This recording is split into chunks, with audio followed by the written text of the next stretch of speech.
আমাদের পূর্বপুরুষের কাছ থেকে শুনেছি এই জামালগঞ্জ স্টেশনের এত গুরুত্ব ছিল যে এখানে আসামের ট্রেন দাঁড়াতো, দার্জিলিংয়ের ট্রেন দাঁড়াতো, কলকাতার ট্রেন দাঁড়াতো। দাঁড়ানোর কারণ হচ্ছে এখানে কাঁচামালের জন্য বিখ্যাত ছিল। আমরা ছোটবেলা যখন স্কুলে পড়েছি জামালগঞ্জ হাই স্কুলে, এইটা এখন যেমন স্টেশন অনেক লোকের আনাগোনা, তখন আমরা যখন হাই স্কুলে পড়েছি এই স্টেশন ছিল একদম উর্বরা ঝলমলে। এই স্টেশনে সারা রাত লোকজন ছিল।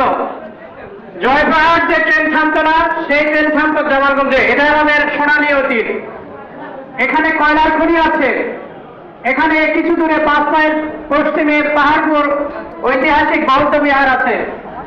এই জামালগঞ্জে আমরা একসময় দেখেছি স্টেশনে শত শত বস্তা আলু কিনা হতো, পটল কিনা হতো, ধান কিনা হতো, এবং শেষে আছে দেখছি হাজার হাজার কাঁদি কলা এখান থেকে যেত। আর এখানে দিন রাত 24 ঘন্টায় কোনো না কোনো ট্রেন থাকতো। তখনকার একটা আনন্দ, একটা মোহ, তখনকার একটা ঐতিহ্য আমরা ভুলতে পারি না। এখন আমি যেটা বলতে চাচ্ছি সেটা হচ্ছে আমাদের এই স্টেশনটা প্রায় 25 বছর ধরে অবহেলিত, অকেজো হয়ে আছে। আমার ভাস্তিকা যখন রাজশাহী ইউনিভার্সিটি পড়তো তখন ওই 2 নম্বরের ট্রেন চালাতো, একটা ট্রেন পিছনে। ওই ট্রেনে উঠতে পারতো না। ওই যে আঙুর ওখানে আছে, আঙুরের বাড়ি থেকে চেয়ার আনে, ট্রেন দাঁড়ালে চেয়ারের উপর দিয়ে কোনো রকমে উঠে যেত। তখন থেকে শুনতেছি স্টেশন হচ্ছে, ওইবার প্ল্যাটফর্ম হচ্ছে, এই রেললাইন চালু হচ্ছে।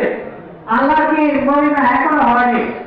আমার ভাবছি এখন রাজশাহী ইউনিভার্সিটি পাস করার পর অনেক অনেক দূরে চলে গেছে, আমেরিকাতে থাকে। সেই ভাষী গেল, আমার ছেলে মেয়ে এখন ঢাকা করে, আমার এক ভাষী রাজশাহী করে। এখনো ওই প্ল্যাটফর্ম হচ্ছে।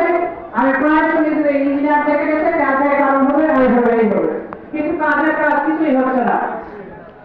আমরা চাই সরকারের কাছে বা রেলওয়ে কর্তৃপক্ষের কাছে